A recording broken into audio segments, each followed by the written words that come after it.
Hi there, welcome to Boxing Deep Dive. I'm Lyndon Hosking and this is Classic Fights. This is where we go back in time to revisit one of the best fights of all time. I'll bring in my co-hosts tonight. We've got Grant Tassie Brown, Peter Maniatis and Mike Altamura. How are we, fellas?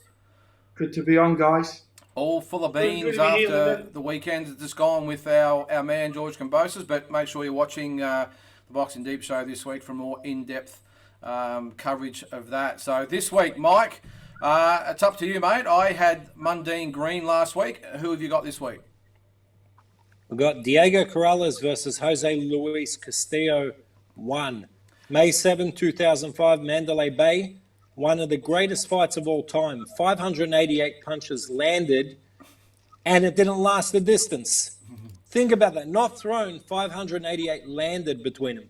So what made you choose this one? The obvious reasons after watching it again yesterday. Or for you, what were the reasons for having this one, apart from being the fight of the year? To me, it was just massive event, high stakes. It was unification.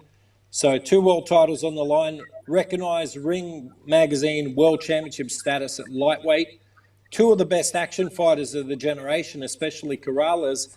And the fight was high drama. And if people remember back then, Castillo was a top-ranked fighter. Corrales was a Gary Shaw fighter.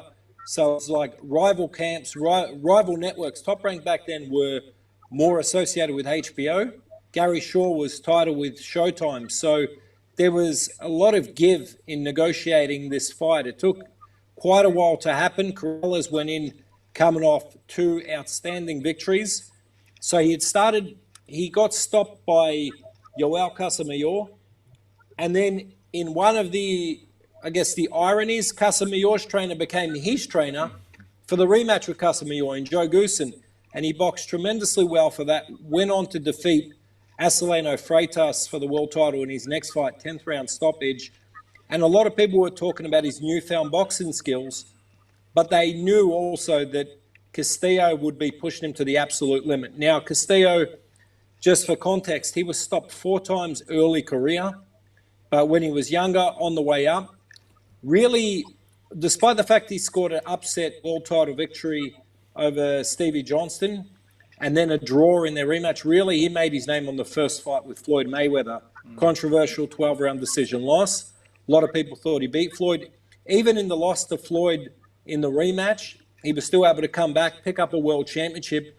And by this point in time, he was a very strong, seasoned world champion. So it was 2 guys that were just meeting at the absolute height of their powers back then, and with styles that were made for classic fights. Tassie, yeah, like Mike said, the record of Castillo was probably a little bit inaccurate. He had a 52-6-1 record going into the fight, but as Mike said, fighting and being so unlucky against Mayweather, the record probably didn't sort of really tell the story about such a quality fighter that he was. Yeah, Castillo, I've said, just an amazing fighter, tough Mexican. I mean, he obviously both fighters were sort of fought Floyd. I mean, it was, to me, Floyd's win over Corrales is still one of my all-time Floyd favourite fights. And then Castillo, the controversial first one, but redemption the second. But mate, yeah, there's both amazing fighters. Castillo beat Joel Casamayor as well, which is another great Cuban fighter. Like Mike said, they're both at the height of their powers, both seasoned fighters, and both very offensive-minded fighters. You know what I mean? So he's always going to be in for a great fight, a cracker.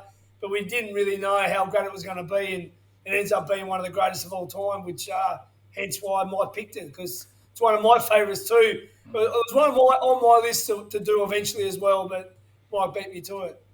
Yeah, Pete, it's an interesting one, wasn't it? Because it's a little bit like the. I think. Can you hear us there, Pete? I'm not sure whether you can hear us there. No? Yeah, I can hear you. Pete, it's a bit like, and you look at the Ward Gaddy fights and the Morales and who was his fight against again that we did? Barrera.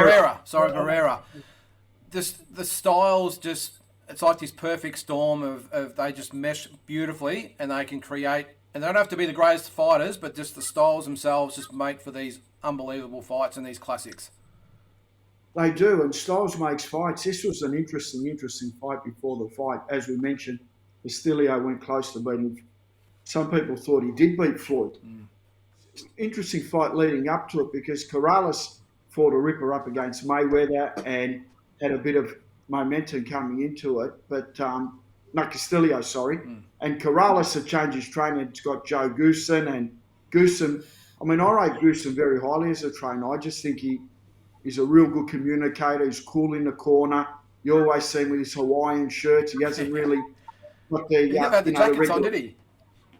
No, but mate, I remember, his instructions were so good during the fight, and I remember one time he put his mouth guard back in and he said, "You better go on the effort inside." Yeah. And everything about it was perfect. It was just one of those classic fight nights. Great pick from Mike, one of my all-time favourite fights. Yeah, well, as I said at the start, it was May 7, 2005, Mandalay Bay, Las Vegas for the WBC and WBO lightweight titles, and it's interesting you said before, Mike, about Gary Shaw and Bob Arum. That was probably back in the days where promoters actually worked together, because in this fight you'll see they actually sat next to each other. You don't see that very often anymore. No, look, even one of the most, I guess, decorated rivalries in the history of sport was Don King and Bob Arum, and everyone talked about how they're always at loggerheads and cutting one another at the knees, but it never stopped them making the biggest fights in boxing. Even back when the Duvers were a force, when the late Dan Duver was the most prominent promoter in the sport, never stopped him collaborating with King. You just look no further than Pernell Whitaker and Julio Cesar Chavez. Like, they were always able to find ways, whereas in the current era, we find promoters are aligned to a network and there's very, very little give at times. Yeah, you're right in that, right, Tassie. It's all about egos these days with promoters. But back then, I mean, we're only talking 16 years ago, so it's not that long ago. But back then, it was the egos put aside. It was all about the money. But as we saw it with Mayweather, Pacquiao, we see it these days. It's Golden Boy versus Top Rank versus Al Heyman. It's just ridiculous. But these were the days where the fights got made. Yeah, 100%. But obviously, like Mike said, the TV networks are a bit more to play with now. You got, DAZN, ESPN, well, HBO's gone, unfortunately, from boxing, but which is the all best these different. Well, Mm. HBO, yeah. So that's the thing. But look, the legends, obviously, your big ones like Bob Arum and Don King, obviously. Then a bit smaller ones like your Gary Shaws, your Lou DiBellas, and all them guys. Great promoters in their own right, and obviously, they still do very well. Obviously, like Duva and. Shelley Finkley, he's been more of a manager, hasn't he, Mike? Finkley, more than but he was mixed up with Duva, wasn't he? Finkley? Yeah. Well, he was essentially the manager, co-manager with Lou Duva, and then Dan Duva was a promoter of most of the fighters out of the '84 Olympics that they signed. Yeah. What a crew. Yeah. All right. Well, let's get into the fight without further ado. This is Diego Corrales and Jose Luis. And here is Jose Luis Castillo. Someday hopes to be mayor of his hometown, Empalme, in Sonora, Mexico. He is supremely confident. We talked about the longer layoff, obviously, of Corrales, but Castillo's fought 4 times in the last... Diego Chico Corrales, very personable outside the ring, transforms himself into one of the fiercest fighters going today.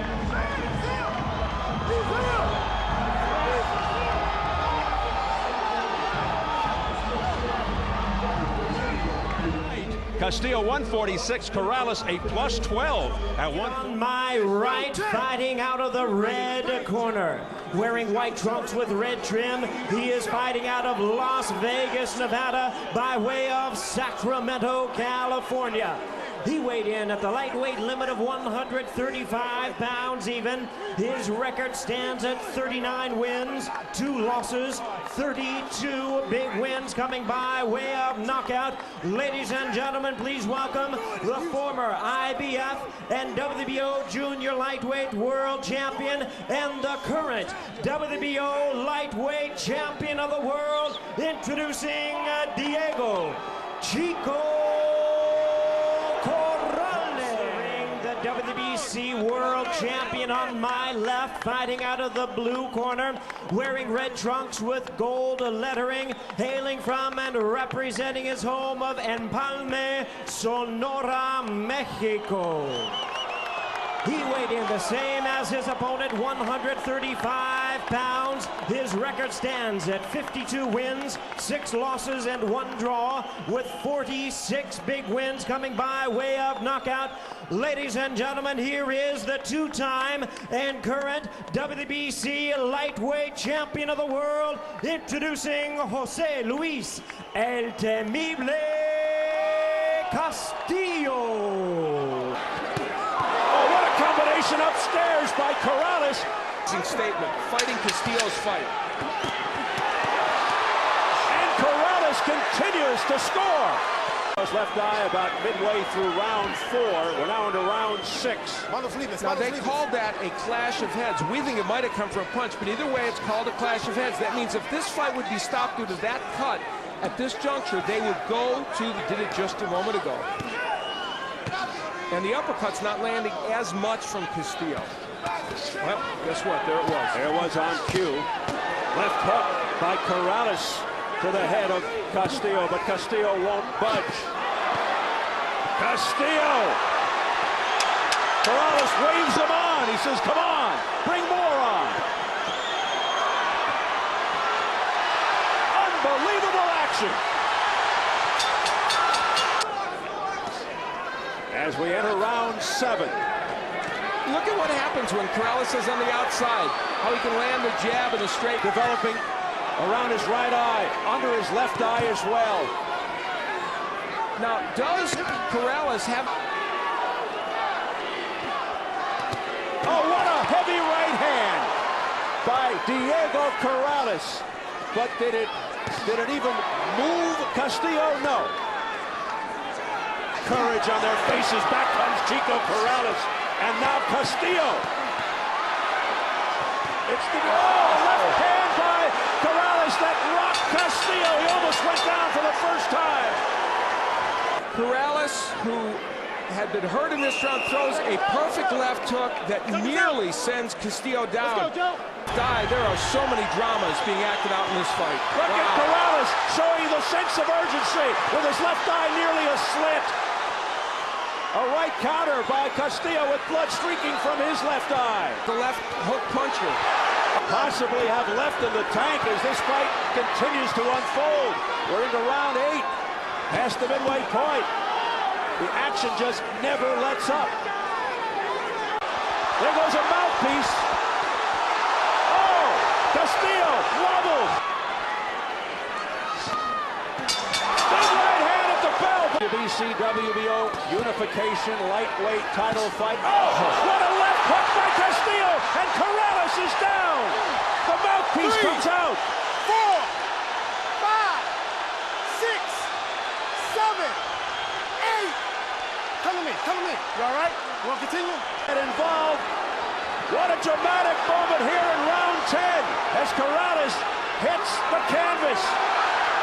Castillo looking to finish it here. He goes down again.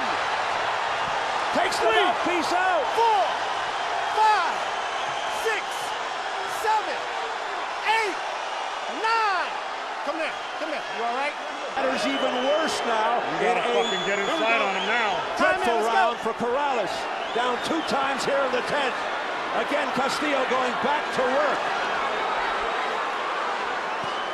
And if Corrales can get through this round, the dynamic of the fight has now changed to the point where he may very well need a knockout. With 1:35 to go, he's got a long way to go, Corrales.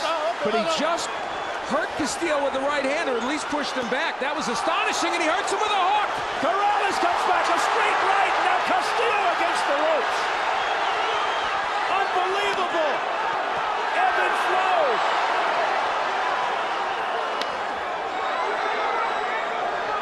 They're all standing here at Mandalay Bay. Corrales coming back after being on the canvas twice here in the 10th. Now Castillo steps back. Corrales winging. Castillo's in trouble. Weak steps in, and the fight is over. Corrales with a remarkable, dramatic turnaround to win this fight. Unbelievable. Castillo looking for all the world like he had ended this fight. The first knockdown was a crunching left hand right on the chin of Corrales. there was some doubt that he would get up even from this knockdown. The mouthpiece comes knockdown. Again, it would be courtesy, I believe, of a left hook. There it is. Down goes Corrales. He will go down here in just a moment or two. That left hook sent him down. He will take the mouthpiece out, and he was able to get Castillo out. Now, we will see the part where the fight is stopped. We saw it not in slow motion, but in real time before. There may be some controversy over this. I don't know. But you can see Castillo was hung up on the ropes. Tony Weeks not wanting him to take any more punishment. Perhaps there will be some that will question that stoppage. It's easy to say when you're not looking at it in real time. His head was hanging there. It might have been hit again. Oh, he was a rat. The winner by way of technical knockout. He is now the WBC and the WBO lightweight champion of the world, Diego Chico Corrales. It's Corrales and Castillo won. Now, Mike, obviously, it had another chapter to the series. They met about 5 months later at Pete's favourite hunting ground, the Thomas and Mack Centre, and obviously a different result this time. Rounds. Yeah, it went 4 rounds, didn't it? Yeah, well, yeah, and there was 2 more chapters. So the next chapter, Castillo, if you remember, coming 3 pounds heavy. Mm-hmm. Corrales still took the fight. There was some financial exchange. Castillo wiped him out with a singular left hook in the 4th round. Mm-hmm. They were prepared to fight a 3rd time, and Castillo missed weight again, which wound up leading to Victor Chinyan being upgraded to the main event of a world title defense on that show. But they were actually scheduled a 3rd time, and Castillo missed weight again, which is why then Castillo never tried to fight at 135 again. But I really think that Corrales lost all of his career momentum. Like everything that he had to build out of this victory in the rematch, and then in the 3rd fight, which fell away because Corrales said, if he's an ounce over 135, I'm not taking him. When Castillo come in, I think it was about 137.5. It was just dead in the water, that fight. But it was a shame because it would have been great to see them rematch on a level playing field. I do feel that the weight difference compromised Corrales a little bit. Yeah, well, I think Corrales only fought 3 more times after that. He obviously was stopped by Castillo in the 4th round at the end of 2005. He then lost to Casamayor again, and then was beaten by Joshua Cloddy in 2007, a 10-round decision, and unfortunately, tragically passed away in 2007 of a motorbike accident, whereas Castillo, obviously, he went on till 2014. He probably only had 1 more shot at the title. Is that right, Mike? He was stopped by Ricky Hatton and then obviously retired after being knocked out by Ruslan Provodnikov. Yeah, well, that was a big step up. So once he fought Corrales the 2nd time, then missed weight the 3rd time, he effectively was forced to go to 140. No one was going to book him in fights at 135. And he had a couple really nice victories and built towards a super clash with Ricky Hatton. And on that occasion, he was stopped early, and that was pretty much the end of him as a top-line fighter. A couple of fights later on ESPN, he got shocked by... Yeah, that's right. And a couple of fights later, he got shocked by Sebastian Lujan of Argentina on ESPN, and pretty much from there, he just become like a trial horse type, which is a shame because he never really was fully appreciated as a champion, but a lot of it's his own doing because he missed weight twice. Yeah, and to throw the Mayweather decision on top of that as well, he definitely should have been remembered for a lot better reasons. But Tassie, got to ask you, mate, what do you think, this fight or Morales-Barrera 1? What do you think is the better fight? I know it's probably unfair to compare the two, but if you had to, what do you think? I think Morales-Barrera, because they went down to the wire, even though we had Barrera winning it. Morales, we thought, didn't deserve this, but because that was down to the wire, they both seesaw like this end of the knockout. I mean, tough to say, but that went the distance. So I guess probably that one. But this was amazing as well. I just want to add though, one of my favourite Corrales wins was over Popo Freitas from Brazil. I think he made him quit. That was just before this fight. That was one of the most impressive fights on Corrales, just Freitas was, I think, undefeated, and I think, a world champion for a long time too, so. Yeah, and Pete, just finally, as I mentioned, unfortunately he died in 2007, aged 29. Just a waste, wasn't it, that to lose such a great fighter in circumstances like that. Yeah, motorbike accident in Vegas, and apparently was laying on a road for 3 or 4 hours before they actually got the body removed.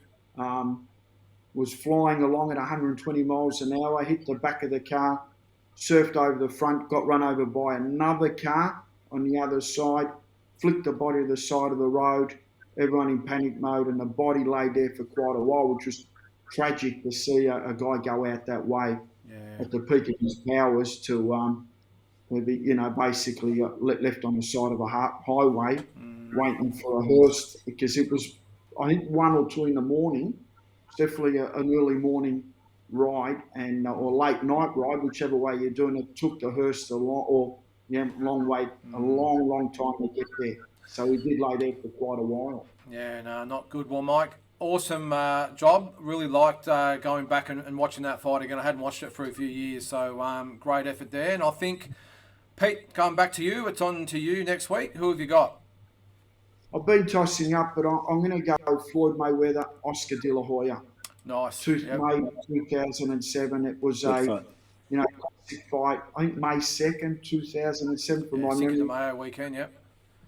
Yeah, and we'll go for that one because it was really a great fight. Love it. What are your first thoughts of that, Tassie? Mayweather, De La Hoya. Yeah, mate. I remember like it was yesterday.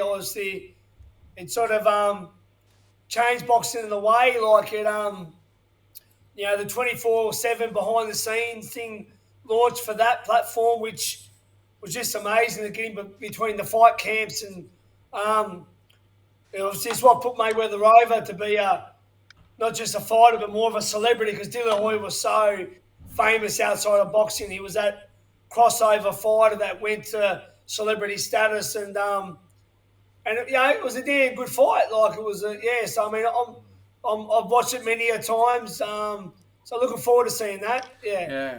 And quickly, Mike, I think it was probably one of those occasions where the build up to the fight was probably more entertaining than the fight itself. Yeah, all I remember from the fight after is Oscar saying, "Yeah, it wasn't the night of the jab."